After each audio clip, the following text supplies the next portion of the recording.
We are back with the one and only Woody from Dive Talk. Woody is an amazing guest, and if you haven't listened to part one of this interview, make sure to go back and give it a listen. Be sure to also hit that subscribe button and become a VIP member of Teach Me to Dive Squad. It's better than finding a new reg in your stocking at Christmas time. And again, my name is Benjamin Hadfield. I'm a technical diving instructor at Teach Me to Dive, and I connect divers with quality instructors, dive shops, dive locations, and dive agencies for training. Woody, we're talking about the dive industry and how instructors can do a better job to connect with their students as well as be a better instructor overall. All right, we're back for part two with Woody. Thank you. I'm so glad you've taken this time.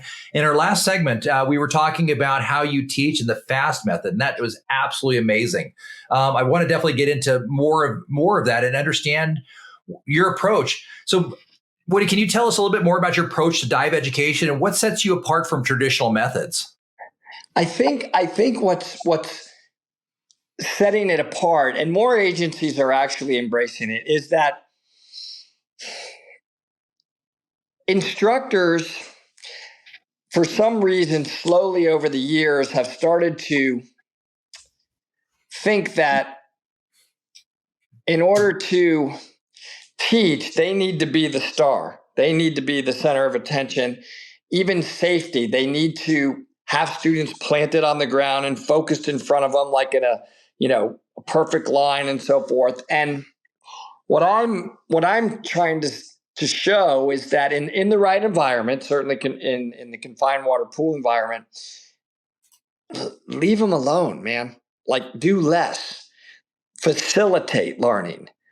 Let them learn by letting them be active, by definitely 100%. The first 30 minutes of a class for me is they are literally swimming around underwater, playing around, playing with torpedoes, swimming around.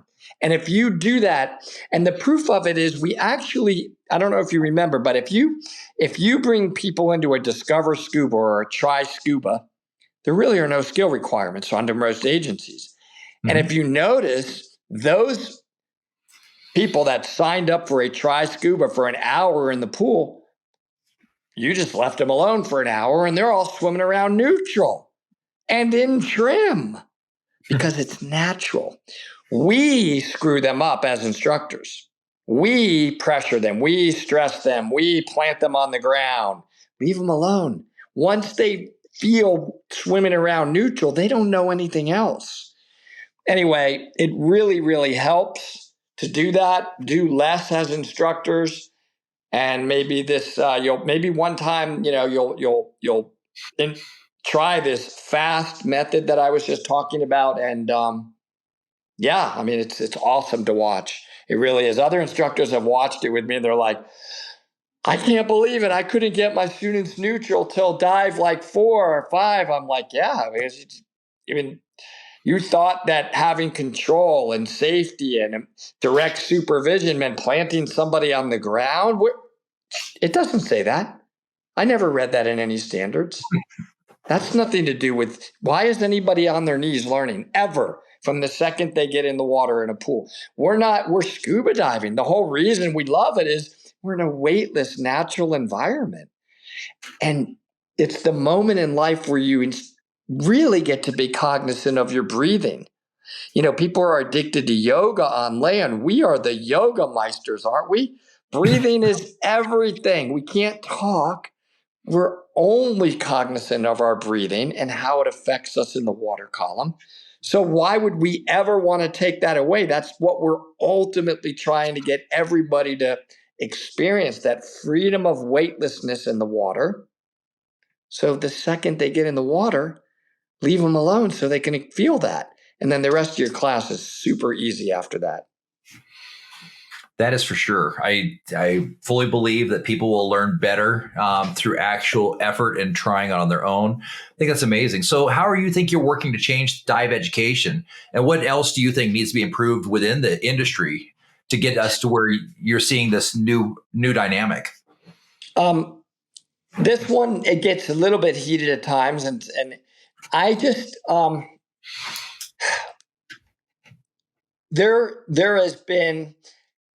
there's just been a ego of instructors gets a little bit crazy for some reason particularly in the tech cave world, but more, you'll see it. There's something that kicks in that when somebody all of a sudden gets that honor of being allowed to allow students to learn, they think they become the greatest diver in the world. And they start to really the ego starts to get in the way. So I'm just trying to preach humbleness and that we dive to be free and relaxed and chilled. How am I affecting that? I don't know. One person at a time, one dive boat at a time, one interview like this at a time, and hopefully, ultimately through Dive Talk, and always myself being willing to learn. What I want to convey is whatever level that you reach in diving, if you become an instructor or then you become tech instructor, or you've got extreme experience, or you feel like you're the best in whatever you're teaching and so forth, it really helps if you will stay humble as an instructor, if you will not let ego get in the way of the way you teach, the tone that you take with students, the tone that you take with other divers, even if they're preaching to you, even if they're acting egotistical or acting in a way that is less than open-minded. Just remember that we're doing this to relax. It's an enjoyment activity. We're privileged, a very small percent of the world, to see the things that we get to see underwater, whatever form of underwater you get to go to. And I hope I'm impacting that honestly with interviews like this, with one person at a time, one boat dive at a time, one cave dive at a time, always being open-minded yourself when you're learning, and check the ego at the door. We're underwater. I believe we once were underwater, and now we're back underwater, but we're not conditioned to be able to breathe underwater. So, it's unforgiving. The underwater environment is as unforgiving to me as it is to a brand new student. So let's all just take care of each other. We don't need to have the egos creep in just because we become instructors or dive professionals. If anything, that's when you've got to be the most humble at that point. Less ego, even when you've reached the highest of professional levels. I have to remind myself of that all the time. It's a real honor and a privilege. We're the lucky ones. We should thank our students and not vice versa. I agree completely. I wish more instructor trainers and evaluators would take that tact and say, I'm here because of you. The kind of the Martin Buber attached. We are because of you. So that's a great tactic. And I hope that through interviews like this, that is exactly what happens. So kind of like tack, how do you see the dive industry evolving in the next few years? Yeah, that's really interesting. We have technology now. I mean, look at this, right? You and I have gotten to know each other. We've never met in person. So it's a virtual world. And I think there are two things that I think are going to happen in the dive industry. Two big things. Number one is more and more dive education is going to be able to be enabled to be done virtually through technology. The actual physical aspects of diving, getting underwater and breathing underwater using a self-contained underwater breathing apparatus, scuba, is going to have to be done in person, thank goodness, right? But the academic portion, even some certifications, including nitrox or enriched air, whatever you may call it, can be done 100% virtually. And I don't think that's going to stop. I think that is going to get more and more and more. SSI has a science of diving class. Patty has something similar. All the ecology classes. And we can really embrace the power of technology to teach hundreds of people at a time. That's coming more and more. The RSTC is going to have to embrace it and change some rules around it. They already are. Frankly. So that's one big one. The second big one is this is a tricky one, but the dive shop model of forcing an instructor to be tied to one particular dive shop and only teaching for that dive shop in their gear, selling their gear, and so forth is changing. It's changing because it's a lot can be. Technology changes everything. That includes the selling of gear. That includes the availability of public pools, all of this type of thing, to where that it is important to have a local dive shop. It is great to have a physical presence and so forth, but I don't think we can necessarily, I don't think a dive agency should force an instructor to absolutely have to be associated with only one dive shop and only teach even for one agency. We've got to become more unified. Diving is diving. And if we don't, it's creating unnecessary negativity where one dive agency will sort of frown on another. I don't like this agency. They don't do this. They don't do that. My opinion is that it has nothing to do with the dive agency on whether or not you're getting a good dive education. No offense, dive agencies, but you've overstepped your bounds. Why are you in travel now? Why are you in gear now? Just you're setting up a set of standards, a system to follow that instructors deliver. Good dive education comes from the instructor because that's who that particular person is going to have all their interaction with. So I think that it's an unnecessary negativity introduced into the world of diving. This agency is frowning on that agency or whatever. I don't like that. We're all basically teaching the same skills no matter what agency you teach for. And I'm tiptoeing carefully here because they know that I don't like this out there. They know that I don't like agencies holding instructors to one particular store, one particular agency, and so forth and so on. I don't think it's healthy, and it's changing dramatically and very, very quickly. So I think agencies need to be careful on what they do. They should be introducing diver education materials and good standards that teach dive safety. End it. That's the end of your job. And if you don't, you could end up destroying the folks that made you in the first place, a big successful dive agency, which frankly were individual divers or entrepreneurs, and they don't need you as much as you think. If you're one of the big powerful agencies that have some of the most maybe people learning under you, there's a lot of options, and that's only going to get bigger and better with technology. So I don't know. That's. Would you call that the biggest opportunity in the industry though, is with digital learning and starting more agencies moving away from the locked instructor model? Yeah, I do.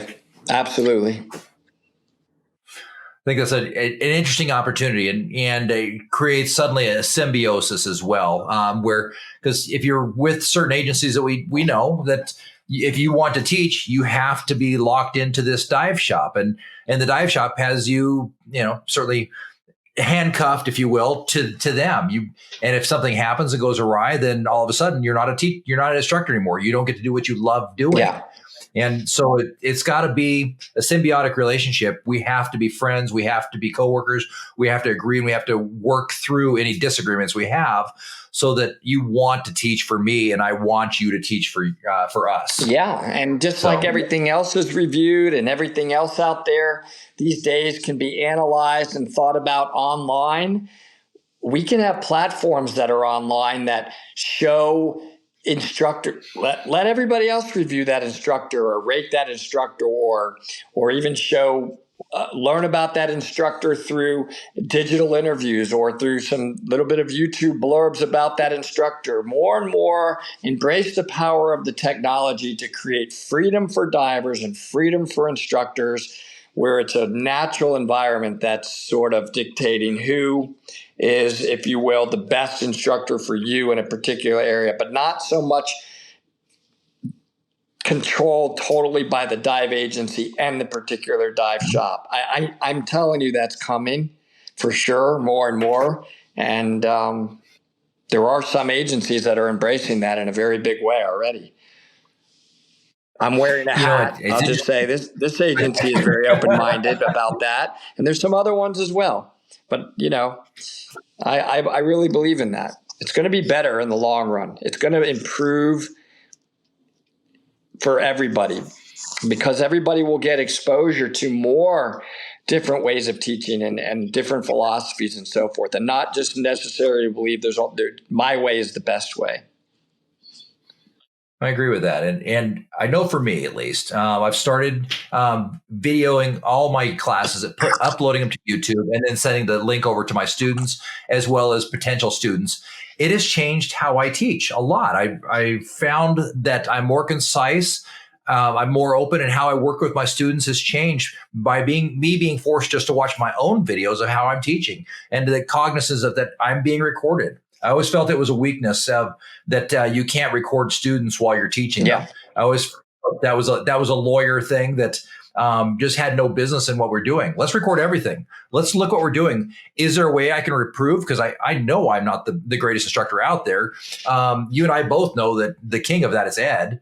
Out there when it comes to side mountain caves. There's nobody better. And we I almost feel like the Christ, like we're not worthy to touch his garments kind of deal. Yeah, he's amazing. And I love going back after you take his classes in the afternoon. You go back and you analyze with him the videos. So you could see, oh yeah, if you would have done this or you would have done that. It's a teaching tool. It's amazing. And it just shows, Ed in particular, the level of teaching that he gives you. You start with him at 8 in the morning and you finish at 8 at night. He doesn't need to do all that. He gives you so much of his heart and his energy, and you come out better. So yeah, I'm a huge fan. He's hard. But you're taking somebody in a cave environment, right? You need to be hard. So anyway, we agree. I think we're saying the same thing. We're saying exactly the same thing. So Woody, what advice would you give for individuals that are interested in pursuing a career in the dive industry? I would, first of all, I would highly encourage it. It's so much fun. You are going to get so much benefit. And the benefit, by the way, isn't just measured financially, right? If you're going to be a full-time dive instructor and devote your life just to diving, it's hard to make what you may say is a lot of money as it relates to diving, being a dive professional. It's hard. It really is tough. But if you go into being a dive professional because you just want to give back, and it's the pure joy of teaching and introducing other people into what you love so much, that every time you go diving, you love it so much and you want to bring other people into that, you just enjoy the process of allowing people to learn about what you love so much, then you're going to be a great instructor, because that joy is going to resonate through your class. And so my advice is to go into it with that attitude of, I'm giving back. I'm doing it because I love it and I want to give back. And frankly, it's going to help pay for a good bit of your diving. The summary, so I don't repeat it all, is do it for the love. Teach because you love it, you enjoy it, and you just want to give back because you are excited about showing people what you love so much. That's why I teach. That will resonate through your class, and you will be thought of as a better instructor when you have that kind of excitement of I get to show you this most amazing thing in the whole world of how to be underwater. And if you think the planet is cool on land, wow, wait till you get underwater, which is what, 70% or more of the planet? Pretty cool. Pretty cool that we're allowed to do that. What role are you hoping to play in that evolution of this new dynamic, this new world order of diving? I guess the power of dive talk. It's not what I expected when I started dive talk, but the role that I now get to play is, I get to do interviews like this. Uh, I'm honored that you want to talk to me. I mean, that's amazing. I mean, I can't even believe it. I can't believe that the power of dive talk has now given me a role to have a platform to basically speak like I've been speaking with you here for the past 50 minutes or so. I have a platform that I get to maybe I'm influencing instructors and dive agencies and other future students, across the world now. I want to continue playing this role within Dive Talk. And I feel lucky. I'm really lucky I get to do that. Absolutely. I think we're all lucky to be in the industry in any respect we're at. So, Dive Talk, financial planner, instructor, YouTube superstar now. What's been the most challenging part of aspect of running a YouTube channel? That can't be easy. Yeah, I got to give a lot of credit to Gus on that. He's really the technical background. I mean, he set up a whole studio and does all of our editing and so forth. So I'm lucky, he's really, really good at it. He really understands how to use the gear and edit quickly and so forth and so on. So I'll give him a lot of credit for that. I balance it because I love it, so it doesn't feel like work to me. Like I'm going to be recording later on this afternoon a bunch of Dive Talk episodes, and I can't wait. I'm super excited to get in the studio and do that. And I don't know. I just like to keep going. The downtime thing doesn't work well for me. So yeah, it's just the love of it just keeps me wanting to do more and more of it. And um, it takes time, but when you love something, you don't feel like you're spending time in it. And I really do enjoy this. And now that it's built up to this level, we want to be really, really careful with it and keep it going. We have something really special. We want to use it in the right way. So, yeah. So, have you ever been accused of being the Energizer Bunny? I guess certainly have been accused of being hyper or ADD or you're out of your mind or you're cuckoo and all of that. And maybe I am. I just, I wake up in the morning and I always say to myself, what I want today to be a massive set of accomplishments every single day. You know, it just makes life fun. It keeps you young. It keeps your brain active. It keeps you physically in good shape. So I'm getting the benefit of all of this. I feel like, I'm getting the reward. So maybe I do dive talk, but maybe it's really selfish in the end. You could accuse me of being selfish. I'm the one that's benefiting the most from dive talk because of the joy I'm getting from this. You know, I show up at a dive site now in cave country, and people want to hang around and talk or take pictures. I mean, it's really quite joyful. I'm really getting the benefit more than giving it, perhaps, I think, ironically. Well, you've definitely, that had to have been the cool. Tell me about that first time you were at a dive site, somebody Yeah. recognized you. Wait a minute, you're Woody. Can I take my picture with you or will you sign Yeah. this? Tell us about that. That's gotta be It's fun. it's more of I do remember it, and it's more of I just can't believe it, but I'm like, yes, come over. Let's take. Thank you. Like I thank you so much for coming up to me like that. Even now, I thank him. Thank you for doing that. I really absolutely. Let's take a picture. Please tag me, or it's more really. It's a thank you so much for embracing me that way. Even my dislikers, I think, have come up to me, and if I do a video and they don't like what I did or said or whatever, they even embrace me, and I appreciate that. That's That's definitely a a cool fun feeling. thing. Well, I think one of the neat things about this whole thing is there's no way to fake your way through what we're doing, right? Either you are or you're not, and we are, and you definitely are. So you're an active diver, you know what you're doing. Getting to instructor trainer, instructor evaluator is not a small task by any stretch of the imagination. I mean, that really is like having a master's degree in diving. It really is. So you actively dive. Tell me about your oh crap moment. We all have an oh crap moment in diving. Tell me about one of yours. Yeah. Well, I've talked about it on Dive Talk, and I'm happy to talk about it again here. Here is my oh crap moment. My oh crap moment, I'm going to start with the lesson learned. What is comfortable for you and all is comfortable for you because you have a lot of experience. Remember who you're diving with. It may not be comfortable for them. You can easily forget what it's like to be a brand new diver the more experience that you get. You're like, this is chill. This isn't a big deal. This is fun.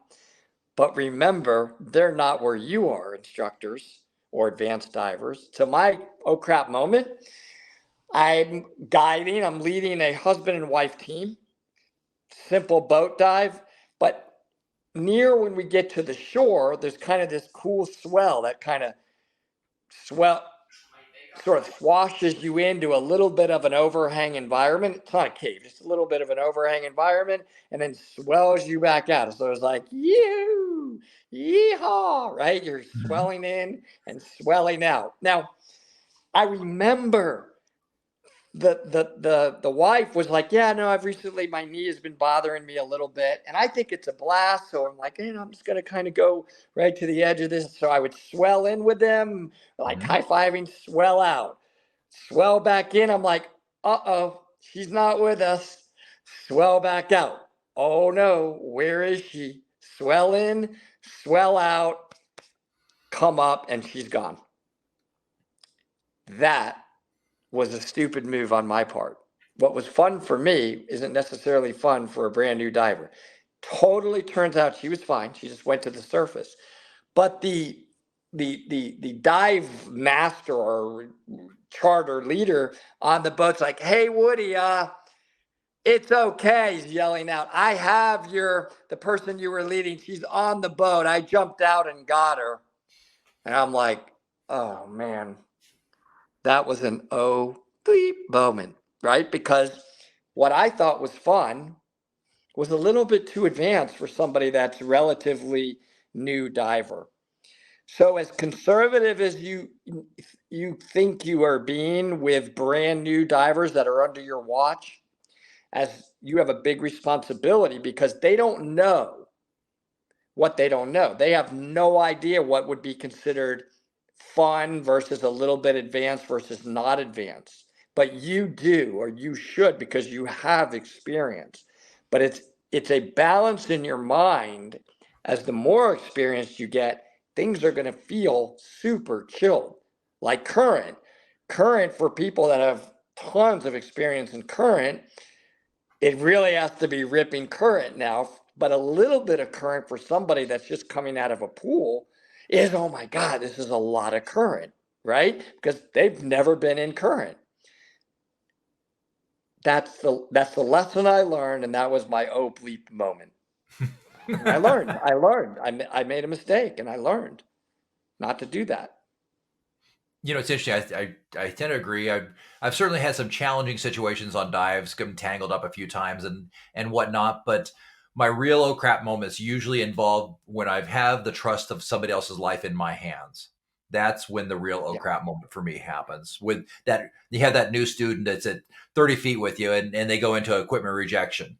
The yeah, going in and out of something like that, or that first time you have to save a student and yep, pull them to safety. Those are yep, the real oh craps, I think. And I don't think people realize that because I get asked that a lot on my solo dives. Well, have you ever had a really scary oh crap moment? I said, well, yeah, I've had a couple challenges where I've gotten tied up in something or had my regulator pulled out by a tree or something underwater. But really, every one of my real oh crap moments where my heart was really was a student or another diver that I was in charge of. yes, exactly. Same. Really funny. Same. It's always related to when you're in charge of somebody else. You really do have a tremendous responsibility. You really do, as a dive professional or dive guides or dive instructors, for sure. Absolutely. So we were talking earlier that you just did Peacock Springs this weekend. That Yeah. sounds exciting. And you So made I've it something new. Tell me about that. Yeah, I mean, I've dove Peacock Springs a bunch, but I've never conquered or got to Woody's room. It's called Woody's room. It's not named after me. The Woody, my brain just blanked out, but he discovered it. Amazing cave diver. And I did it this weekend. It's definitely side mount only. I was on the side winder, really, really tight restriction with zero visibility. So this is pretty advanced stuff, but it's doable. There's line, but you're not going to see. You're going to have to hold that line, and you're sort of inching your way through this tight restriction, even where you have to feel above you to say, oh, okay, I got a little bit more room there. If I move just a little bit, an inch or so, then I can inch forward a little bit more to get to that next spot. And it's doable. People, not many, but people have gotten through there. And then ultimately you spend about 10 or 15 minutes in this complete tight restriction. And then it just opens up into this beautiful room at the end of it. And I've always wanted to get there, and it's pretty advanced. Not many people in the world have made it to Woody's room. I would suggest you do it with one other person, probably somebody else that's done it. So don't two people maybe do it together that have never done it. Let somebody take you and lead that has already been to it, and definitely side mount only rebreather. And yeah, that was quite that for me, that felt like a big accomplishment. I'm really excited that I did it and that it is doable. I tend to get, it's kind of weird when I'm in situations like that. I know it sounds strange, but I actually get even calmer. It's like hyper focused. I know I have my gear and my rebreather and I have all the time in the world. So not having my vision makes me hyper focus even more on all my senses and my training, and you're fine. You're totally fine. The line's right there, right? So you're totally good. There's a path through it. The person that is in front of you, and in this case, for me, it was Gus because he had done it before. He's through it, so you can get through it. Never ever can you panic. I don't get that sensation of panic. I wish I maybe I should sometimes, but it's more of a sensation of hyper focus, and it kind of feels good in a way. And yeah, it was awesome. It was super, super awesome. So talk to me about depths and time. How long did it take you to get to Woody's room? Well, it's not very deep. Peacock, the places we were at with Peacock were maximum depth was only about 60 feet. It's a pretty long swim, though, from the very entrance to ultimately to get there. So it's probably about a 50 to 60 minute. Peacock is no scooter, it's swim only. Mm-hmm. And then probably once you get into the beginning tunnel, that's another 10 or 15 minutes. And then the tight restriction is probably another 10 or 15 minutes. So you're looking at about an hour and a half total, I would say, to get through all the way through and then into Woody's room each direction. So gas planning, absolutely essential. And I would recommend, rebreather, and you cannot be back mount. It's impossible whatsoever to get through this if anything's on your back. And in this case, I was on the KISS sidewinder.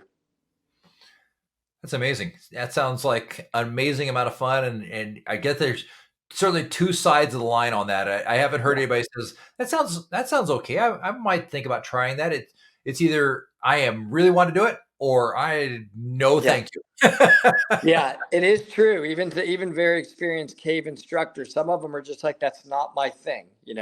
I tend to like the stuff that I know other people have done, and I'm not big. I typically can do that stuff. What I don't believe I could do is imagine the person that discovered it.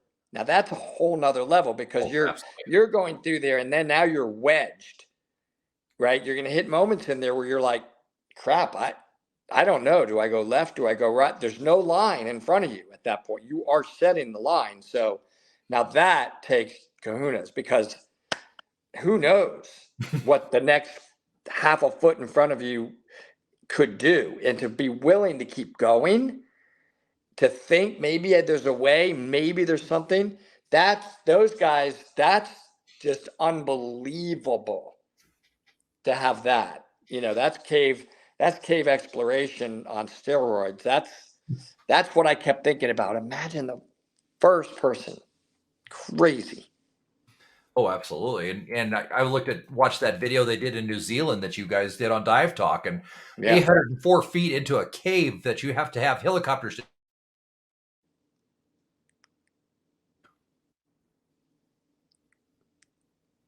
Uh-oh. I think we're locked up. You're coming back. There you are.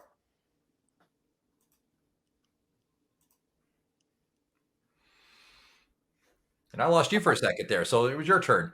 But yeah, no, exactly. So getting out to that point, and your guys is when you went out to do the, you talked to the gentleman that did the New Zealand dive, 804 feet in a cave on a twin rebreather. I mean, just the pinnacle of the needle that these people are on it's a whole nother level. It is. I definitely appreciate those people.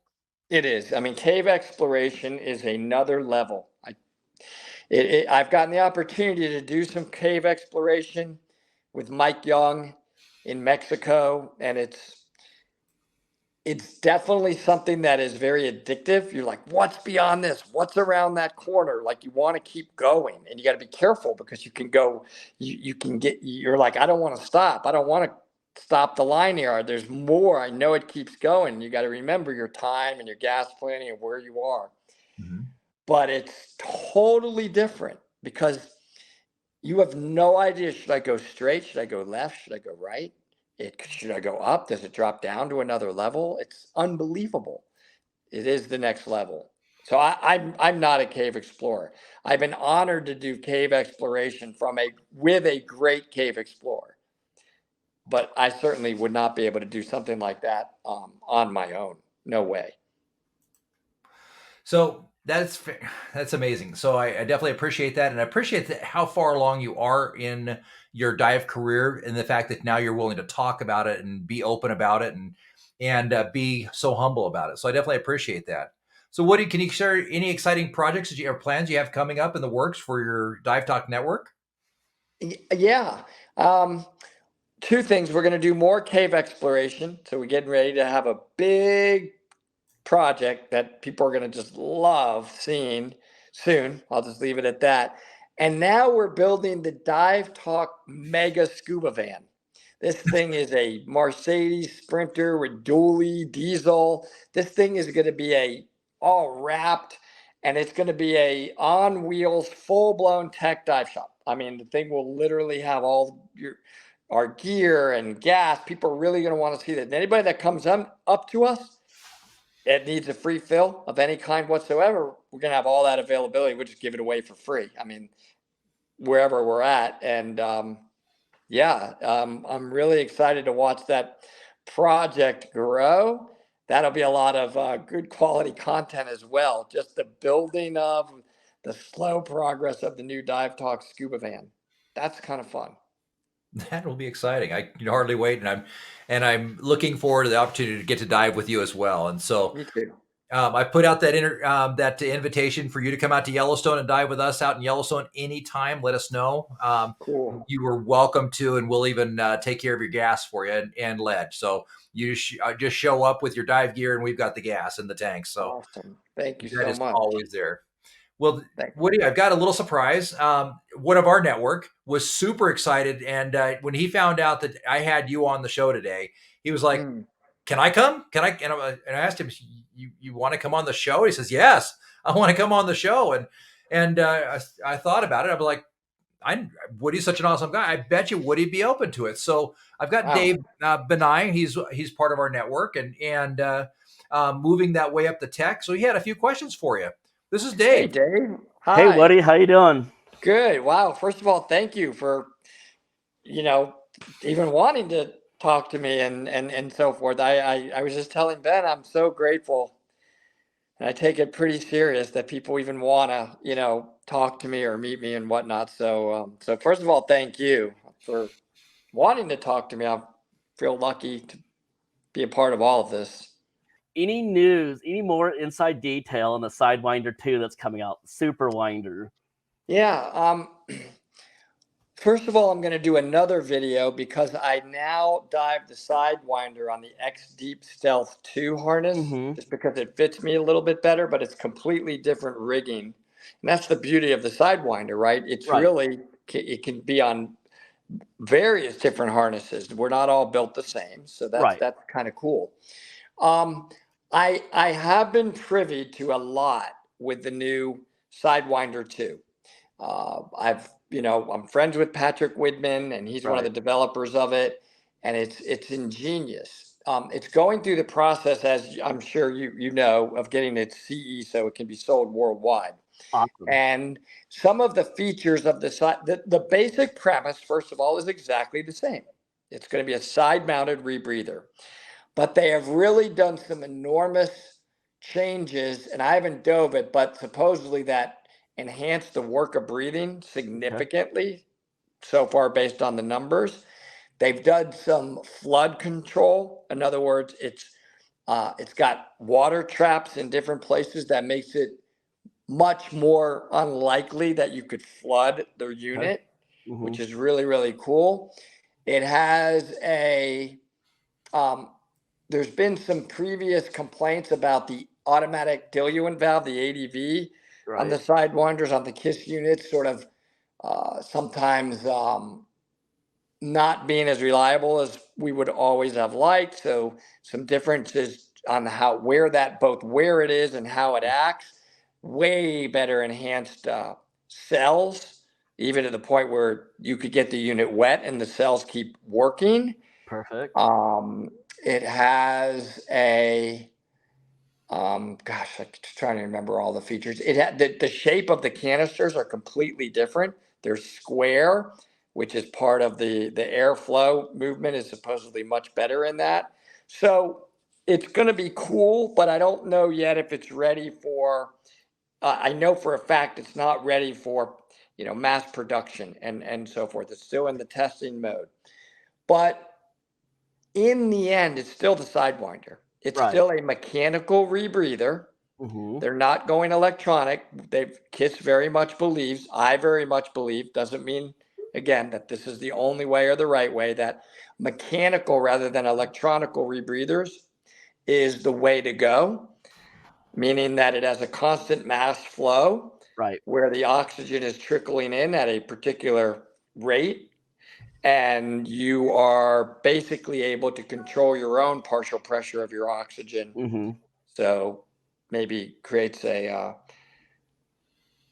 sense of the need to have constant awareness of that, and just the reliability factor of that. So overall, it's the same unit, just like we discussed before, but with some pretty cool enhancements.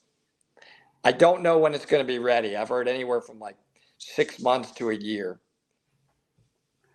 Right. Yeah, it will be out of the box. By the way, the one big difference is it will be out of the box, because in order to get your CE, it has to be out of the box, ready to dive. Okay, cool. So it'll be on an X Deep harness. So you can't. That's the negative of getting that credential, right? It's heavily tested, so you get a lot of consistency in the unit. But the negative is that a lot less flexibility of changing, or any changes that they would make, they'd have to go through that whole approval process again. Makes sense with the CE, with what I know about CE testing and everything, that it has to be ready and ready to go. I mean, Ben just threw up a thing of the KISS, and it's beautiful. So yeah, that's really awesome. Yeah, I actually talked to Kim at KISS, and I've got my name on that long list. Even if it's not even if I decide to go somewhere else for a rebreather, which may or may not happen, at least I'm on the list, so that if it does come up, I do get to my name, I'm able to potentially purchase it. Yeah, and remember, I always say this. What you have to understand are these are tools, and these are tools designed for a specific purpose. Mm-hmm. The only time that I dive the Sidewinder is if I'm cave diving. It's a tool that enables me to be much more effective and efficient in a cave. Right. But it's squirrely, right? This thing doesn't stand up. It's not that easy to get on in a boat. I'm just old fashioned Kiss Spirit, back mount, Kiss Spirit, and every single other dive I do, except for when I'm cave diving, I use the Okay. Sidewinder. Other than that, Kiss Spirit. Perfect. Sweet. No need to change anything on it. Easy to put on a boat, easy to get ready, jump off, you're on a rebreather. So I tell people I would start with the Kiss Spirit, unless Okay. unless you say the only time I'm going to use a rebreather is for cave diving, and I really have no interest in using a rebreather outside of that, then go with the Sidewinder, because that's what it's for. It was designed, Right. it's ultimately, it's really made for cave diving. Yeah, I was thinking about using it for the open ocean. I know it's doable. I just It's had a doable. harebrained idea. They are making it. I will say one other big change. I forgot about this with the new Sidewinder is they're making it very easily to be also a backwinder, where you can just pop a regular scuba tank right on the back, right on your back. So now it's standing up, and that's your dill, and right, so your dill and your bailout are just the scuba tank on your back. So that is a big change that they're working on with the new Sidewinder, so that it can be used on a boat as well. So that the Sidewinder and the Spirit, I think, ultimately are going to become one. I think that's the goal. So to your point, the new one may enable you to use it just as easy on a boat as in a cave. Yeah, that's what's kind of drawing me to the new Sidewinder, is that the capability of it and the modularity of it, I think would be really good for my particular use, because like you said, it's a tool. It's not like going out and like jumping in a lake and going putting around. It's a serious tool that has to have serious training. Yes, and just remember the acronym FAST. The beginning of it is F. So it's hard. You have to be willing to let go, forget about everything you learned with open circuit diving. You have to be willing to start over.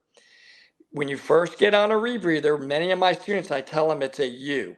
And you're going to be like, why did I buy this? Why did I buy this? Why did I buy this? Well, this is kind of cool. This is cool. I don't ever want to dive any other way other than on a rebreather. I don't want to dive any other way other than on a rebreather. And I always tell them at the beginning of the class, and I'm like, remember this. Remember this moment where you're just like, this is miserable. Talk to me at the end of the class. They're like, wow, I don't ever want to dive any other way other than a rebreather. But it's gonna be an uphill climb at the beginning. It just it is.